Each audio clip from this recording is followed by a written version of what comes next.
Prathika. So நாங்கள் video எடுக்கலாம் அப்படின்னு சொல்லிட்டு வீட்டிலேருந்து வந்துட்டு இருக்கும்போது ஒரு இடத்த பார்த்தோம், சூப்பராக இருந்துச்சு. ஸோ இதையே ஒரு வீடியோவாக போட்டுடலாமேன்னு சொல்லிட்டு தான் இங்கே நின்றுட்டுருக்கோம். ஸோ நான் ஆல்ரெடி ஷார்ட்ஸில் வந்து ஒரு இடத்த வந்து போட்டிருக்கேன். அழகாக வயல் மாதிரி அப்படி கிராமம் மாதிரியே இருந்துச்சு. ஸோ அங்கே இருக்க சில செடிங்க அதுங்களெல்லாம் பற்றி நம்ம பார்க்கலாம் வாங்க. பார்த்துட்ருக்க செடி பேர் வந்து எருக்கஞ்செடி. பூவும் அண்ட் இதில் ஒரு காய் முட்டும் இருக்கும்.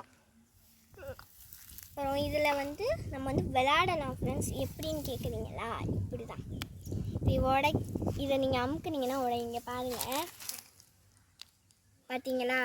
ஸோ இப்படிலாம் வந்து எல்லாமே விளையாடுவாங்களாம். நமக்கும் ஜாலியாக தான். யாருக்கெல்லாம் தெரியுன்றதை கமெண்டில் சொல்லுங்கள். இப்போ நம்ம நெக்ஸ்ட் செடியை பார்க்க போகலாம். நீங்கள் பார்த்துட்ருக்க இந்த பூ பேர் வந்து தாத்தா பாட்டி பூ. ஸோ இதையும் வந்து எப்படி விளையாடுவாங்கன்னா, இதை வந்து இப்படி பறித்து வச்சுக்கிட்டு இப்படி சொன்னா பாருங்கள் பூ விழுந்துருச்சு. இப்படியே விளையாடுவாங்களாமா. அடுத்த செடிக்கு போகலாம். இதை பற்றி யாருக்கு தெரியுன்றதையும் கமெண்டில் சொல்லுங்கள். இதில் ஒரு காய் இருக்குது, அங்கங்கே இருக்குது பார்த்துக்கோங்க. இதில் ஒரு பூவும் இருக்குது. இந்த காயை பாருங்களேன், இதில் ஒரு 3 டைப்ஸாக நிறையா இது இருக்குது. முதல்ல வந்து இது வந்து அதோட காய் பார்த்திங்களா எப்படி இருக்குன்னு. இது வந்து ஆடு மாடெல்லாம் விரும்பி சாப்பிடுமா அப்படின்னு எங்கள் தாத்தா சொல்லுவாருங்க முன்னாடி. அடுத்து இதுதான் அந்த பூ வந்து வர்றதுக்கு முன்னாடி பாருங்கள் எப்படி இருக்குன்னு, குட்டி குட்டியாக ஆனால் அழகாக இருக்குது. அடுத்து இது அந்த பூ, இதை வந்து இப்படி விளையாடுவோம் பாருங்கள், இப்படி போட்டு இதை வந்து இப்படி தூவி விளையாண்டா சூப்பராக இருக்கும்.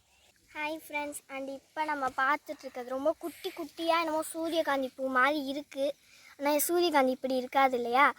ஸோ இது என்ன பூன்னு உங்களுக்கு தெரிஞ்சால் அதை கமெண்டில் சொல்லுங்கள். இன்னும் நான் என்னென்னத்தெல்லாம் காமிக்கிறேன்னு அது எல்லாத்தையும் பற்றியும் உங்களுக்கு தெரிஞ்சிருந்தாலும் கமெண்டில் சொல்லுங்கள்.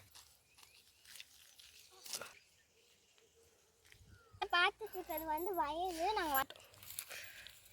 ஸோ இதுவும் அங்கே தான் இருந்துச்சு. பார்க்கவே ரொம்ப சூப்பராக இருந்துக்குள்ளே ஏறி குதித்து விளையாடலாம் போல இருந்துச்சுங்க, அப்படி இருந்துச்சு. ஸோ இது வந்து பார்த்திங்கன்னா நெல் இங்கிலீஷில் வந்து நம்ம வந்து பேடின்னு சொல்லுவோம். ஸோ பாருங்கள் பச்சை பசேன்னு ஆஹா அழகாக இருந்துச்சுங்க. பாருங்கள் சூப்பராக இருக்குல்ல.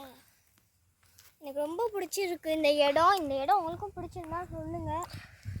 அடுத்து இங்கிட்டு வெளியில் இருக்கிறதெல்லாம் வந்து முடிஞ்சிருச்சு. நாங்கள் வந்த இடத்துலேயே எங்களுக்கு தெரிஞ்சவங்க வீடு ஒன்று இருந்துச்சு. அவங்க கொஞ்சமாக செடியெல்லாம் வச்சுருக்காங்க. அவங்க என்னென்ன வச்சுருக்காங்கன்னு வாங்க பார்க்கலாம். இதான் செம்பருத்தி. அவங்க நிறையா பேருக்கு தெரியும். ஸோ இது கலர் பாருங்களேன் எப்படி இருக்குன்னு. ஸோ இதுலேயே வந்து ஒரு 2-3 இருக்குங்க. இங்கே அங்கங்கே நிறையாவே இருக்குது. இப்போலாம் நான் பார்க்குறேன். ஸோ அடுத்ததுக்கு போகலாம். இது கத்தரிக்காய் இப்போலாம் அங்கே வளர்த்துட்ருக்காங்க. இது வளர்ந்தோன்னா நம்ம எப்போயாவது வந்தோன்னா திருப்பி நம்ம எடுத்து வீடியோ போடலாம். அடுத்து வந்து அடுக்குமல்லி பாருங்கள் எவ்வளோ அடுக்கடுக்காக இருக்குது பார்த்தீங்களா? நல்லது பேர் அடுக்குமல்லின்னு நினைக்கிறேன். ஸோ இதுவும் ரொம்ப அழகாக இருந்துச்சு, இதுவும் நல்லா இருந்துச்சு. அடுத்து இந்த மரத்தில் வந்து 2 மாங்காய் இருக்குது.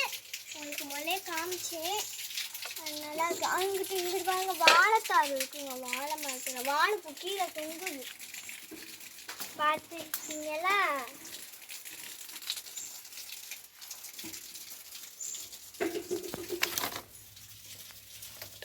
இந்த வீடியோ பிடிச்சிருந்தா லைக் பண்ணுங்கள், ஷேர் பண்ணுங்கள், சப்ஸ்கிரைப் பண்ணுங்கள், மறக்காமல் பெல் பட்டனை கிளிக் பண்ணுங்கள். பாய்.